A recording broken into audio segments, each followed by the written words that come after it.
Subscribe करिए हमारे channel target UP TET CTET को और बेल आइकन को दबाइए। हेलो फ्रेंड्स, मैं रेनू स्वागत करती हूँ आप सभी भावी अध्यापक एवं अध्यापिकाओं का आपके अपने channel target UP TET CTET में। दोस्तों, आज की इस वीडियो में हम पढ़ने वाले हैं आप लोग के डीएलएड सेकेंड सेमेस्टर के सामाजिक अध्ययन विषय के 2016 में आए हुए प्रश्न पत्र का हल। दोस्तों, 2016 में पेपर 2 बार हुए थे, तो एक बार जो हुआ था उसका पेपर ऑलरेडी मैंने सॉल्व करा दिया, जो दूसरी बार हुआ था वो भी उतना ही इम्पोर्टेंट है, तो इसको भी आप गंभीरता से और सभी क्वेश्चंस को अच्छे से करते हुए चलिएगा मेरे साथ। तो चलिए स्टार्ट करते हैं। हम 2016 का क्वेश्चन पेपर मैंने करवा दिया है, तो यहाँ पर हम 16 में दोबारा हुए पेपर को भी सॉल्व करेंगे और जितने क्वेश्चन यहाँ पर दिए हैं सबको अच्छे से पढ़ते हुए समझते हुए आगे बढ़ेंगे। और दोस्तों, इसी तरीके से मैं सभी विषयों के प्रीवियस क्वेश्चन पेपर्स को सॉल्व करवा रही हूँ। ऑलरेडी आप लोगों को पता ही है कि हम लोगों ने आपके सभी विषयों के नोट्स बनवाए हैं, हैंड रिटन नोट्स। इसके अलावा सभी विषयों के हम लोगों ने इंपॉर्टेंट क्वेश्चंस करवाए हैं चैप्टर वाइज। पवन सीरीज आनंद सीरीज कंप्लीटली पढ़ा दिया है। तो चलिए अब यहाँ पर स्टार्ट करते हैं हम वस्तुनिष्ठ क्वेश्चंस को 2016 में पूछे गए। तो पहला क्वेश्चन है, अजंता में गुफाओं की संख्या है 42, 20, 25 या फिर 30। तो राइट आंसर है ऑप्शन द 30। क्वेश्चन नंबर 2 है, बिंदुसार की मृत्यु के समय अशोक किस स्थान का वायसराय था? तक्षशिला, उज्जैन, सौराष्ट्र या फिर तोसाली। दोस्तों, बिंदुसार की मृत्यु के समय अशोक उज्जैन का वायसराय था। उज्जैन यहाँ पर दिया हुआ तक्षशिला आंसर में ये गलत है, बल्कि राइट आंसर क्या है? उज्जैन। इसके बाद क्वेश्चन नंबर 3 है, किस सम्राट के शासनकाल में हुणों ने प्रथम बार आक्रमण किया था? यशोवर्मन, रामगुप्त, कुमारगुप्त या फिर चंद्रगुप्त द्वितीय। राइट आंसर है ऑप्शन सा, कुमारगुप्त के शासनकाल में हुणों ने आक्रमण किया था। क्वेश्चन नंबर 4 है, सबसे पहले भारत कौन आया? Hiuen Tsang, Marco Polo, Ibn Battuta या फिर मेगास्थनीज। मेगास्थनीज चंद्रगुप्त मौर्य के दरबार में आया था। तो ऑप्शन द जो है ये बिल्कुल सही है। और आपको पता है कि जो ह्वेनसांग था ये हर्षवर्धन के दरबार में आया था, तो याद रखिएगा दोस्तों। इसके बाद अगला क्वेश्चन हम देखेंगे। क्वेश्चन नंबर 5 है, हर्षचरित का रचयिता थे। हर्षचरित के रचयिता कौन थे? हर्ष, बाणभट्ट, भवभूति या फिर मातंग। राइट आंसर है ऑप्शन बा, बाणभट्ट, यानी कि हर्षचरित की रचना इन्होंने की थी, याद रखिएगा। क्वेश्चन नंबर 6 है, तराइन का प्रथम युद्ध कब हुआ था? दोस्तों, तराइन का प्रथम युद्ध हुआ था मोहम्मद गोरी और पृथ्वीराज चौहान के मध्य 1191 ईस्वी में प्रथम बार युद्ध हुआ था, प्रथम युद्ध। और तराइन का द्वितीय युद्ध हुआ था 1192 में। तो 1191 ईस्वी में प्रथम और 1192 ईस्वी में द्वितीय। तो यहाँ पे प्रथम पूछा है, तो 1191 ईस्वी में बिल्कुल सही है। क्वेश्चन नंबर 7 है, पाल वंश की स्थापना किसने की थी? मैंने जब आपके पेपर सॉल्व करवाए तो मैंने बताया है कि ये क्वेश्चन बहुत इंपॉर्टेंट है। ये क्वेश्चन बार बार एग्जाम में पूछा गया है कि पाल वंश की स्थापना किसने की थी। तो पाल वंश की स्थापना ऑप्शन दिया है, गोपाल, धर्मपाल, देवपाल या फिर नारायण पाल। राइट आंसर है ऑप्शन आ, गोपाल ने। क्वेश्चन नंबर 8 है, चालुक्य वंश के सबसे प्रतापी राजा कौन थे? जय सिंह, पुलकेशिन द्वितीय, पुलकेशिन प्रथम या फिर रणराज। दोस्तों, पुलकेशिन द्वितीय चालुक्य वंश का सबसे प्रतापी राजा था और ये क्वेश्चन भी बहुत इंपॉर्टेंट है। क्वेश्चन नंबर 9 है, संविधान निर्मात्री सभा के अध्यक्ष कौन थे? संविधान निर्मात्री सभा के अध्यक्ष बनाए गए थे। ये क्वेश्चन मैंने ऑलरेडी आप लोगों को बताया है, अच्छे से समझाया भी है। ये क्वेश्चन बहुत लोग गलत करके आ जाते हैं। इसको बहुत ही सिंपली वे में मैंने समझाया था कि जो संविधान निर्मात्री सभा थी इसके अध्यक्ष थे डॉक्टर भीमराव अंबेडकर। तो ऑप्शन आ जो है ये बिल्कुल सही है। और अक्सर बच्चे डॉक्टर राजेंद्र प्रसाद लगा करके आ जाते हैं, लेकिन राइट आंसर क्या है? डॉक्टर भीमराव अंबेडकर। संविधान सभा के अस्थायी अध्यक्ष थे डॉक्टर राजेंद्र प्रसाद, आपको पता है। और अस्थायी अध्यक्ष कौन थे? डॉक्टर सच्चिदानंद सिन्हा। क्वेश्चन नंबर 10 है, भूजल स्रोत है वर्षा का जल, तालाब का जल, नदी का जल या फिर उपयुक्त सभी। तो ये सभी भू जल स्रोत हैं, वर्षा का जल भी, तालाब का जल भी, नदी का जल भी। तो ऑप्शन द जो है ये बिल्कुल सही है। क्वेश्चन नंबर 11 है, मकर संक्रांति के समय सूर्य सीधा चमकता है कर्क रेखा पर, विषुवत रेखा पर, मकर रेखा पर या फिर ध्रुवों पर। तो राइट आंसर है ऑप्शन सा, ध्रुवों पर। क्वेश्चन नंबर 12 है, भारत का मानक समय निर्धारित किया जाता है 80 डिग्री पूर्वी देशांतर से, 90 डिग्री पूर्वी देशांतर से, 23.5 डिग्री पूर्वी देशांतर से या फिर 82.5 डिग्री पूर्वी देशांतर से। राइट आंसर है ऑप्शन द 82.5 डिग्री पूर्वी देशांतर से। क्वेश्चन नंबर 13 है, कौन सा मूल अधिकार नागरिकों को प्राप्त नहीं है? स्वतंत्रता का अधिकार, संपत्ति का अधिकार, धार्मिक स्वतंत्रता का अधिकार या फिर शोषण के विरुद्ध अधिकार? दोस्तों राइट आंसर है यहाँ पर ऑप्शन बा, संपत्ति का अधिकार। संपत्ति का अधिकार मूल अधिकार में से निकाल दिया गया है 44वें संविधान संशोधन द्वारा। याद रखिएगा, 44वें संविधान संशोधन द्वारा संपत्ति का अधिकार मूल अधिकार से निकाल दिया गया। इसीलिए पहले मूल अधिकार 7 थे और अब कितने हैं? ओनली 6 है, याद रखिएगा। क्वेश्चन नंबर 14 है, ये तत्व नीति निर्देशक न्यायालयों के लिए उपयोगी प्रकाश स्तंभ है। यह कथन किसका है? MC सीतलवाड़ का, डॉक्टर राजेंद्र प्रसाद का, प्रोफेसर KT शाह का या फिर जवाहरलाल नेहरू का? MC Setalvad, doctor Rajendra Prasad, professor KT Shah या फिर जवाहरलाल नेहरू, इनमें से कौन सा राइट आंसर है? तो दोस्तों राइट आंसर है ऑप्शन A, MC सीतलवाड़ ने ये कहा था। क्वेश्चन नंबर 15 है, शेक्सपियर किस देश के नागरिक थे? अमेरिका, इंग्लैंड, फ्रांस या फिर आयरलैंड? राइट आंसर है ऑप्शन बा, इंग्लैंड के नागरिक थे। दोस्तों यहाँ से अति लघु उत्तरीय क्वेश्चन स्टार्ट होंगे क्वेश्चन नंबर 16 से। तो क्वेश्चन नंबर 16 है, कालिदास के 2 प्रमुख ग्रंथों के नाम लिखिए। 2 प्रमुख ग्रंथ कौन कौन से हैं कालिदास के? अभिज्ञान शाकुंतलम और रघुवंश। तो रघुवंशम और अभिज्ञान शाकुंतलम, इनका नाम आप याद रखिएगा, बहुत ही महत्वपूर्ण इनके ग्रंथ हैं दोनों ही।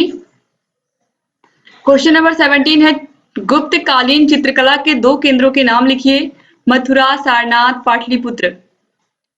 इसमें से केवल 2 के ही लिखने थे।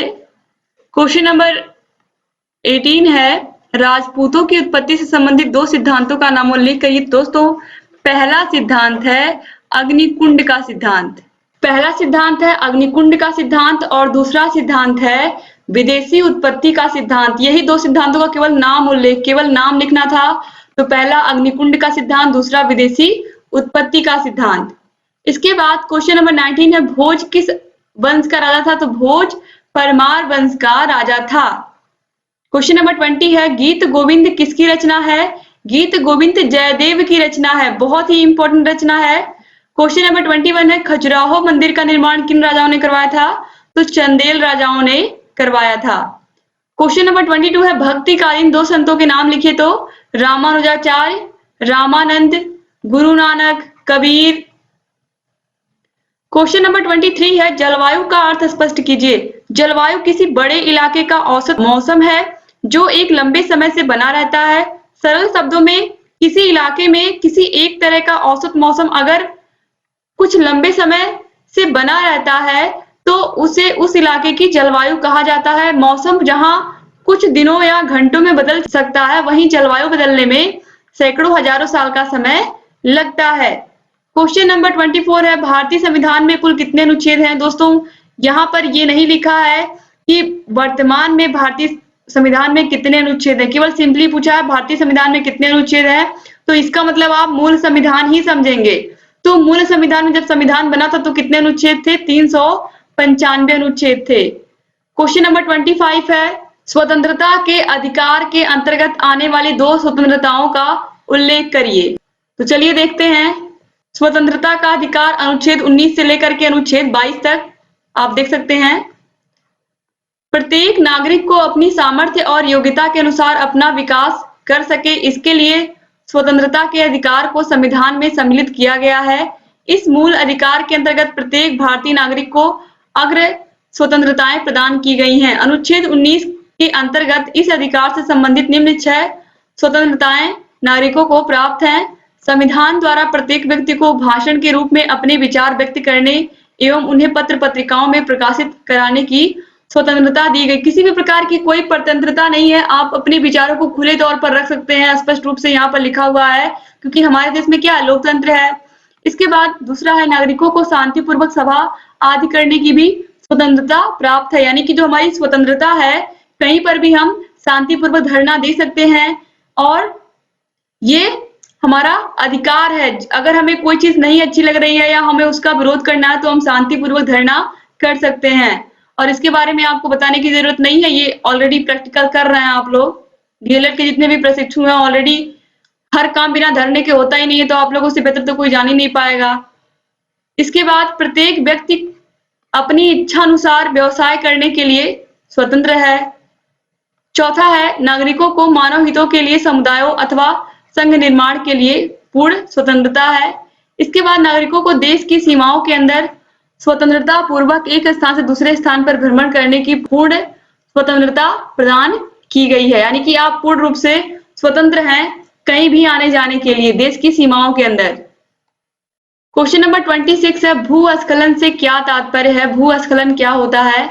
तो भूपृष्ठ पर शैलों के अपक्षय से प्राप्त पदार्थ गुरुत्वाकर्षण शक्ति के कारण ढाल की दिशा में खिसकना आरंभ कर देते हैं। तीव्र एवं खड़े ढालों पर अपक्षयित पदार्थों के आकस्मिक रूप से खिसकने की क्रिया को भूस्खलन कहते हैं। लैंड स्लाइडिंग की जो घटना होती है अक्सर पहाड़ी इलाकों में होती रहती है।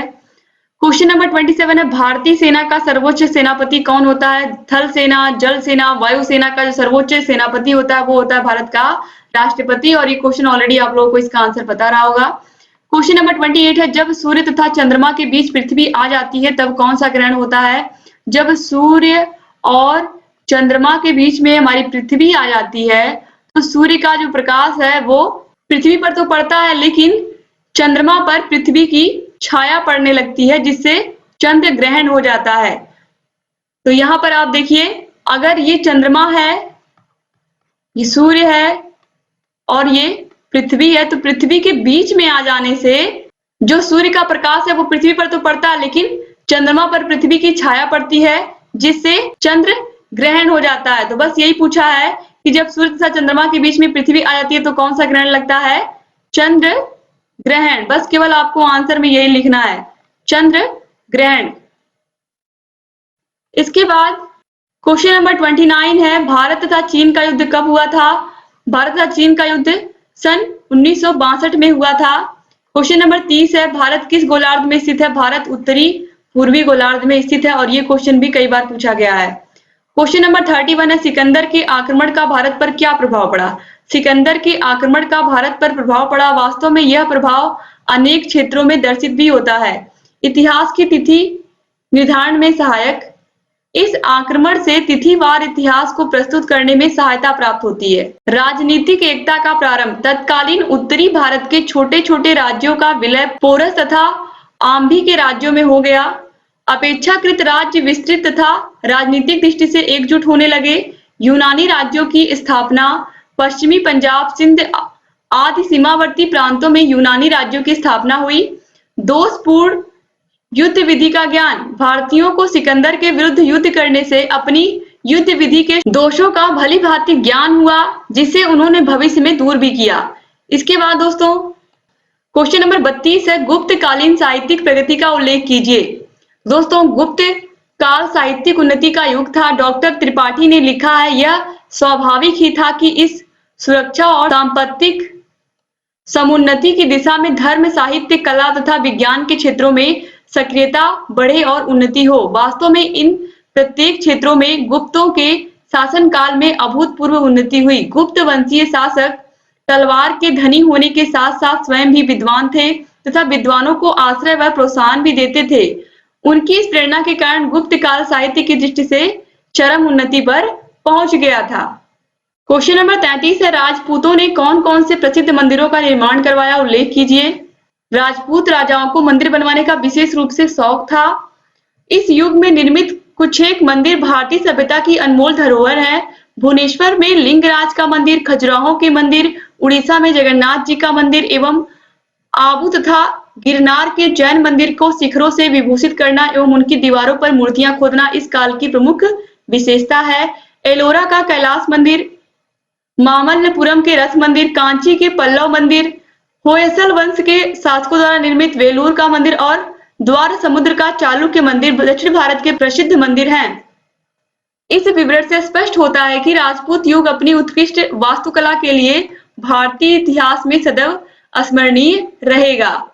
इसके बाद क्वेश्चन नंबर 34 है सल्तनत काल की 4 प्रमुख इमारतों के नाम लिखिए। तो दोस्तों सल्तनत काल में कुव्वत उल इस्लाम मस्जिद जिसका निर्माण करवाया था कुतुबुद्दीन ऐबक ने। इसके अलावा कुतुब मीनार, 2.5 दिन का झोपड़ा, नसीरुद्दीन का मकबरा और इल्तुतमिश का मकबरा।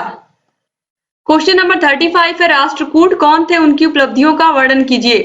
चालुक्यों के पतन के पश्चात 8वीं शताब्दी के अंत में राष्ट्रकूट नरेश दंतिदुर्ग ने अपनी स्वतंत्र सत्ता स्थापित कर मालखेड़ अथवा मान्यखेत को अपनी राजधानी बनाया। कृष्ण प्रथम, ध्रुवा धारा वर्ष, गोविंद द्वितीय, गोविंद तृतीय तथा अमोघ वर्ष प्रथम आदि इस वंश के प्रमुख शासक हुए। गोविंद तृतीय इस वंश के प्रमुख शासकों में से एक था जिसने विस्तृत साम्राज्य की स्थापना की। दक्षिण भारत में उसने गंगों, चोलों, पांड्यों तथा केरलों को बुरी तरीके से परास्त किया।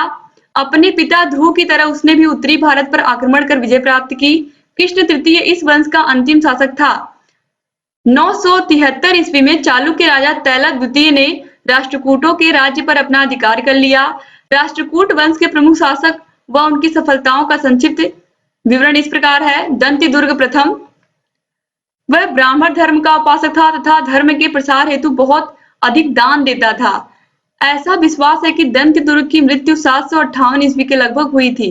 कृष्ण प्रथम दंतिदुर्ग पुत्रहीन था, अतः उसकी मृत्यु के पश्चात उसका चाचा कृष्ण प्रथम शासक बना। उसने कर्नाटक, कोंकण तथा हैदराबाद आदि का अपने प्रदेश में विलय कर लिया था और एलोरा में एक विशाल कैलाश मंदिर का निर्माण करवाया था। तो कैलाश मंदिर का निर्माण किसने करवाया था? एलोरा के कृष्ण प्रथम ने करवाया था। ये क्वेश्चन पूछ सकता है एग्जाम में। इसके बाद गोविंद द्वितीय, कृष्ण प्रथम की मृत्यु के पश्चात गोविंद द्वितीय राजा बना।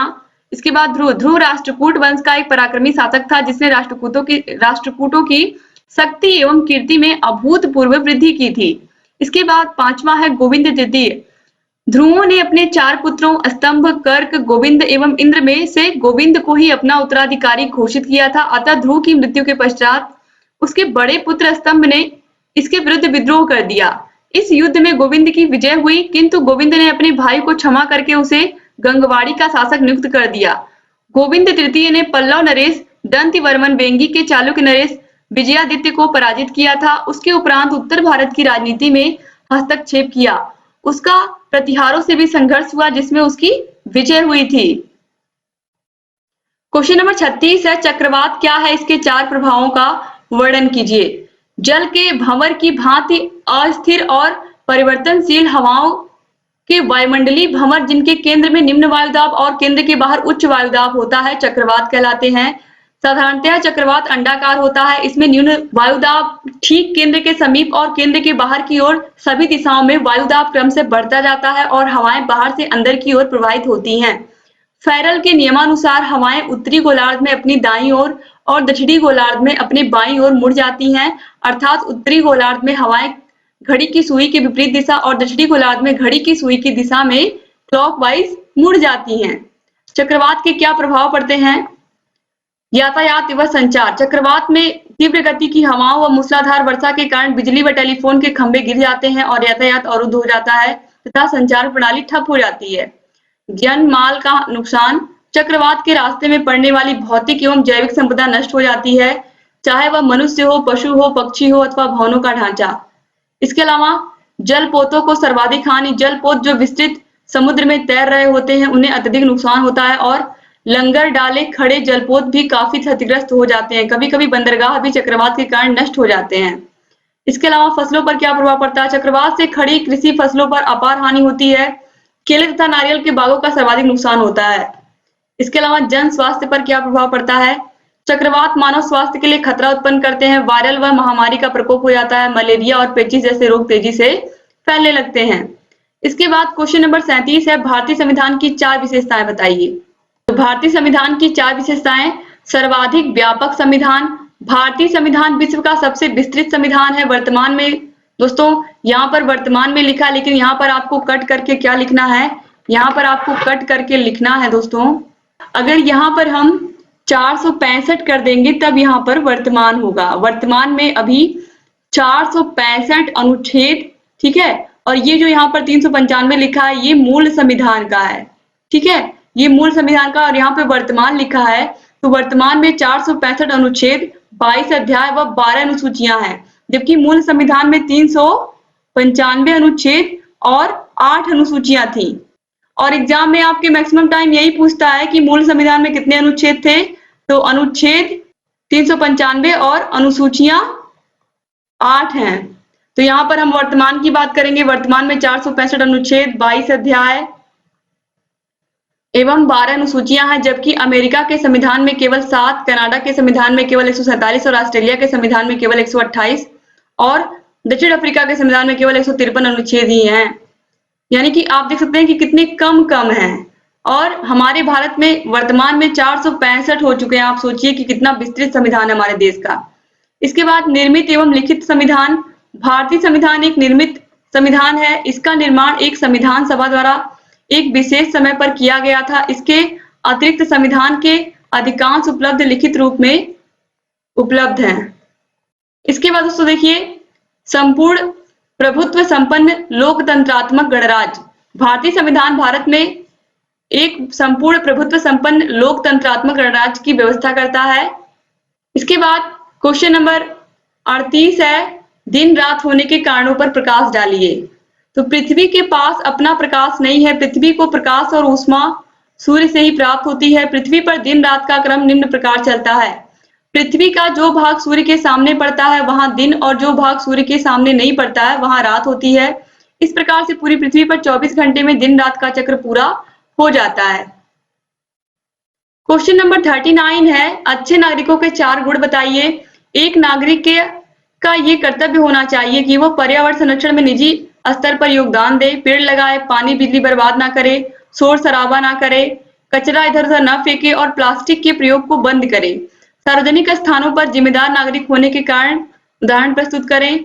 स्वच्छता का ध्यान रखें। अपने बच्चों को जिम्मेदार नागरिक बनाने की शिक्षा दें। इसके बाद क्वेश्चन नंबर 40 है, वनों से होने वाले लाभ बताइए। वन मनुष्य के लिए ही नहीं अपितु समस्त जीव जंतुओं के लिए आवश्यक हैं। इनसे प्रकृति का संतुलन बनाए रखने में मदद मिलती है। आज वनों के अधिकाधिक कटाव से अनेक महत्वपूर्ण जंतु लुप्त हो चुके हैं तथा अन्य जंतुओं के लुप्त होने का खतरा उत्पन्न हो गया है। वनराज सिंह की संख्या में निरंतर कमी आ रही है, यानी कि शेरों की जो संख्या है वो लगातार घटती जा रही है। जंगली हाथियों की संख्या भी लगातार घट रही है। यही हाल अन्य जंतुओं का भी है। तो इस तरीके से अगर वन नहीं रहेंगे तो ये सभी चीजें नष्ट हो जाएंगी। तो बहुत जरूरी है। वनों से हमें बहुत सारे लाभ होते हैं, आपको पता है। वनों से ही हमें लकड़ियां मिलती हैं, लेकिन वो सीमित हमें रहना चाहिए। वहां से पूरा जंगल नहीं खत्म करना है हमें। इस तरीके से कि अगर हम एक पेड़ काटे तो कम से कम 10 से 20 पेड़ लगाएं उसकी जगह पर। तो इस तरीके से वनों की रक्षा भी होगी और हमारी जो आवश्यकताएं हैं वो भी पूरी होंगी। आपको पता है आपके घरों में मैक्सिमम सामान आपको लकड़ी के ही दिखाई देंगे। तो सब पेड़ कटे हैं तभी तो सारे सामान बने हैं। तो इस तरीके से आज हमारे जितनी भी सुविधा की चीजें होती हैं उसमें मैक्सिमम चीजें लकड़ियों से बनी हुई होती हैं। तो इस बात का हमें ख्याल रखना चाहिए कि अगर हम एक पेड़ को काटे तो कम से कम 10 से 20 पेड़ लगाएं, ताकि जो हमारा पर्यावरण है वो स्वच्छ हो और ऐसे ही जो संतुलन है पर्यावरण का वो बना रहे और जीव जंतु भी अपने निवास स्थानों पर खुश रह सके। तो इस तरीके से यहाँ पर ये पूरा पेपर समाप्त होता है। उम्मीद करती हूँ कि वीडियो आपको अच्छा लगा हो। दोस्तों अगर अभी तक आपने हमारे चैनल को सब्सक्राइब नहीं किया है तो प्लीज सब्सक्राइब कर दीजिए। बगल में घंटी का भी निशान होगा, उसको भी प्रेस कर दीजिए, ताकि हम जो भी नई वीडियोस बनाते हैं उन सभी का नोटिफिकेशन आप लोगों के पास समय से पहुंचे और आप हमारे किसी भी वीडियो को मिस ना करें। यहाँ पर आपको आई बटन मिल जाएगा। आई बटन पर आप जैसे ही क्लिक किए रहोगे आपको सभी विषयों की लिंक यहाँ से मिल जाएगी। हर एक विषय की हर एक वीडियो को आप कभी भी कहीं भी जब भी आपके पास टाइम हो आप देख सकते हो। इसके अलावा दोस्तों आपको सभी विषयों की लिंक डिस्क्रिप्शन बॉक्स और कमेंट बॉक्स में भी मिल जाएगी। हर एक विषय को अच्छे से पढ़िए, अच्छे से समझिए। आपको target UP TET CTET channel की तरफ पूरे यूट्यूब पर आप ढूंढ लीजिए। इस तरीके से आपको कहीं पर भी कंटेंट नहीं मिलेगा। हमने बहुत ही अच्छे से बहुत ही व्यवस्थित तरीके से आप लोगों के सभी विषयों को पढ़ाया है और आगे भी ऐसे ही पढ़ाते रहेंगे। बस आप ऐसे ही हमारे चैनल से बने रहिए और सभी वीडियोस को ऐसे ही देखते रहिए। दोस्तों एक बार फिर से आप लोगों का बहुत बहुत धन्यवाद। मिलते हैं इस वीडियो में, तब तक अपना ख्याल रखिएगा, अपने परिवार का ख्याल रखिएगा और ऐसे ही हमारे चैनल से बने रहिएगा। जय हिंद दोस्तों।